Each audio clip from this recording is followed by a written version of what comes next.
Learn English with English Lab. Hi, everyone. Welcome back. Today, we're going to talk about something very important. Not grammar, not vocabulary, but the process of learning English itself. Because honestly, a lot of people study English for years and still feel stuck. They watch videos, they download apps, they buy courses, they start feeling motivated for a few days, Then slowly, they stop. and after some time, they begin again, then stop again. It becomes a cycle. Motivation, pressure, burnout, repeat. And many learners start thinking, maybe I'm bad at languages. Maybe my memory is weak. Maybe English is just too hard for me. But most of the time, that's not the real problem. The real problem is usually the method. People try to change everything at once, They study for 3 hours in one day, then do nothing for the next 10 days. or they try to memorize hundreds of words quickly, but never use them in real life. And honestly, the brain doesn't work well under that kind of pressure, especially with language learning. Because fluency is not built in one big moment, it's built slowly through small daily exposure. That's where the 1% better method comes in. The idea is very simple. You do small things every day, not extreme things, not exhausting things, just small, consistent actions. Imagine improving only 1% every day. That sounds tiny, almost meaningless. But after weeks and months, those small improvements become huge. And more importantly, small habits are easier to continue. That's the key. Consistency beats intensity, especially in language learning. You don't need to study English all day. You just need to keep English close to your life every single day. Even 10 minutes matters. A short podcast, a few sentences, a little shadowing practice, Small input, small output, repeated daily. and slowly, your brain starts adapting naturally. English stops feeling foreign. In the next part, we'll talk about the first step of this method, morning input, and why the first few minutes of your day matter so much. Stay with us. Welcome back. So now let's talk about the first part of the 1% better method, morning input. And honestly, this is one of the easiest habits you can build because it doesn't require a lot of energy. A lot of people think studying English means sitting at a desk for hours. But language learning doesn't always work that way. Sometimes small exposure is enough to wake up your brain. That's why mornings are powerful. Your brain is fresh, your mind is quieter. And what you hear early in the day often stays with you longer. Now notice something important. We are not talking about heavy studying, not grammar exercises at 7 a.m., not memorizing long vocabulary lists. We're talking about light English input. Simple, natural, daily exposure. For example, you wake up, you make coffee or tea, and while doing that, you listen to a short English podcast, maybe only 2 or 3 minutes. That's enough. The goal is not perfection. The goal is connection. And podcasts are especially useful because they train your ears naturally. You hear rhythm, pronunciation, real sentence patterns. Even if you don't understand every word, your brain is still learning, still adapting. Another good option is short videos. Not random videos, but calm, understandable English content. Something your brain can follow without stress. And here's a mistake many learners make. They choose content that is too difficult. Exactly. If your brain feels overwhelmed every morning, the habit won't last. So choose English that feels slightly challenging, but still comfortable. This is very important for long term learning because when learning feels too hard, people quit. But when learning feels natural, people continue. And remember, you don't need full concentration all the time. Even passive listening helps. For example, listening while making breakfast, walking, or getting ready for the day.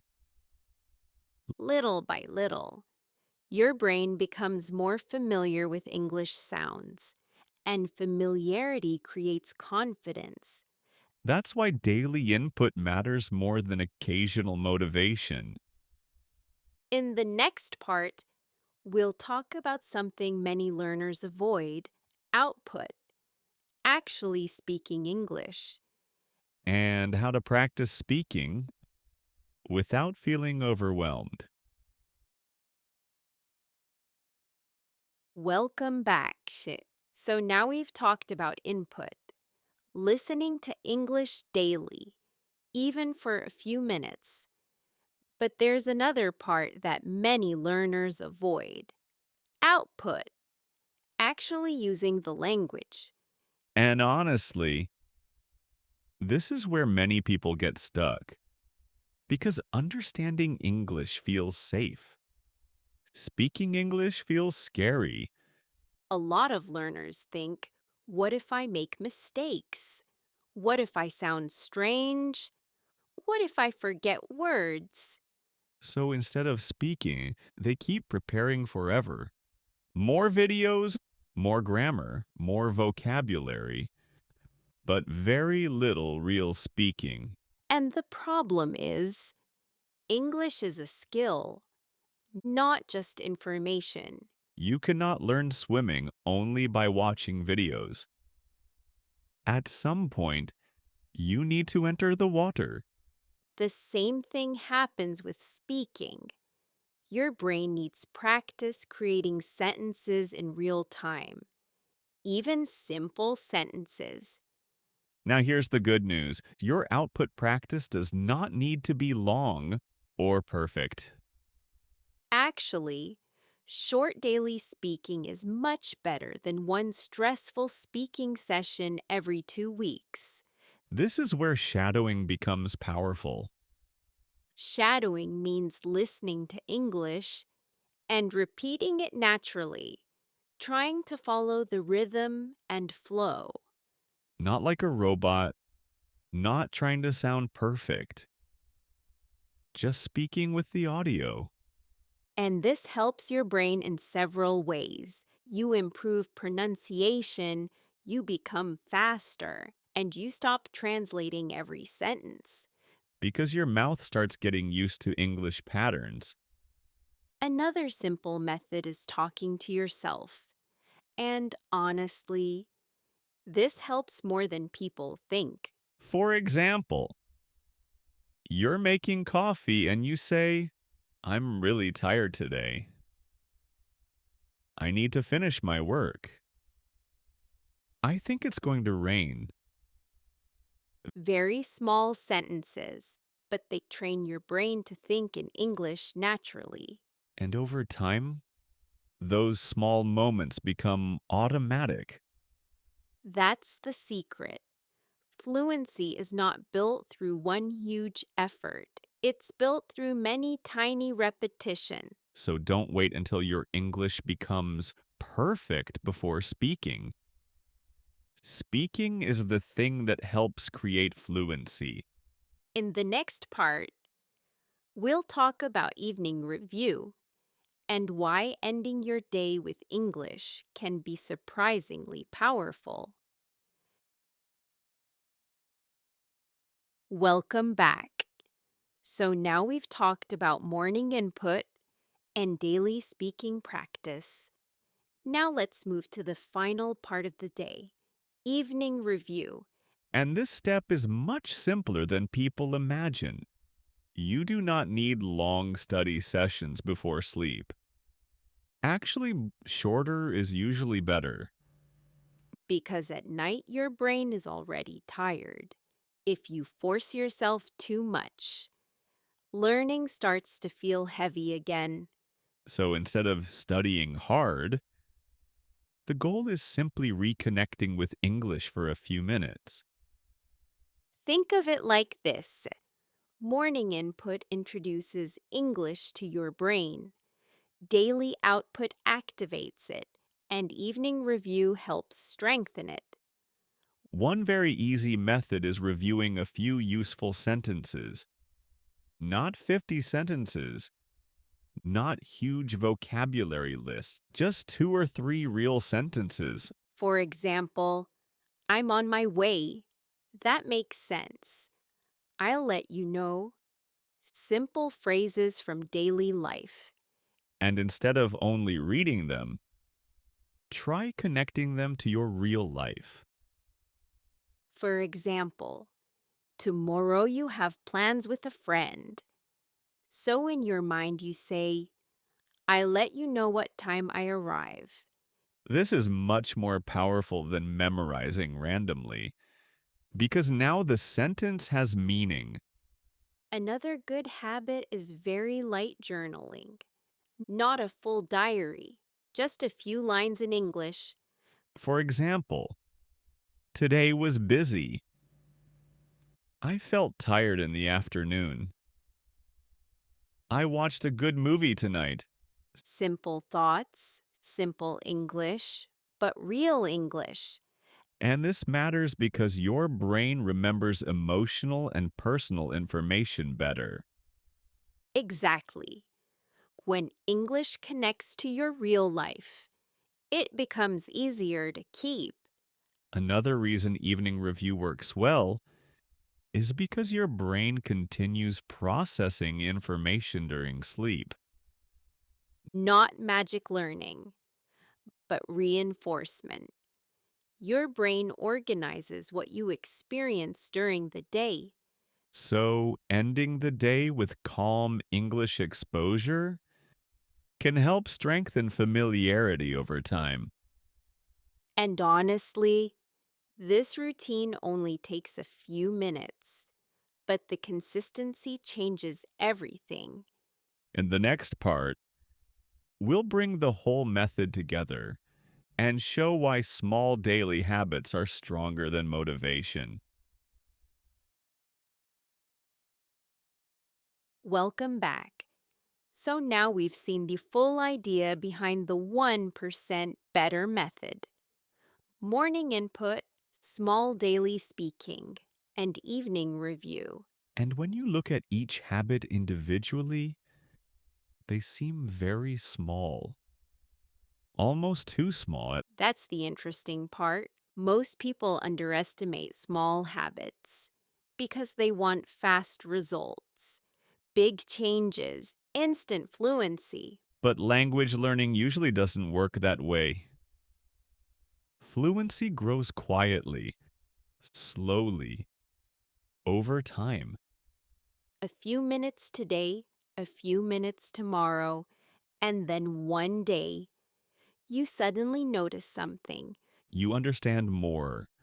You speak faster. You stop translating every sentence. And the best part is, you don't feel exhausted anymore because your learning system finally feels natural. That's why consistency is more powerful than motivation. Motivation changes all the time. Some days you feel excited, other days you feel tired. But habits continue even when motivation disappears. That's the real secret. Another important thing is this: do not try to become perfect at English. Focus on becoming comfortable with English. There's a big difference. Comfort creates confidence, and confidence creates fluency. Also, remember, every learner improves differently. Some people improve speaking faster, others improve listening first, and that's completely normal. The important thing is staying connected to the language daily, even in very small ways, A short podcast, a few sentences, a little shadowing practice, it all matters. because tiny daily exposure changes the brain over time, slowly but deeply. So maybe you don't need a more complicated method. Maybe you just need a more sustainable one. One that fits your real life, one that you can continue for months, not just 3 days. And honestly, that's where real fluency begins. Thanks for being with us today.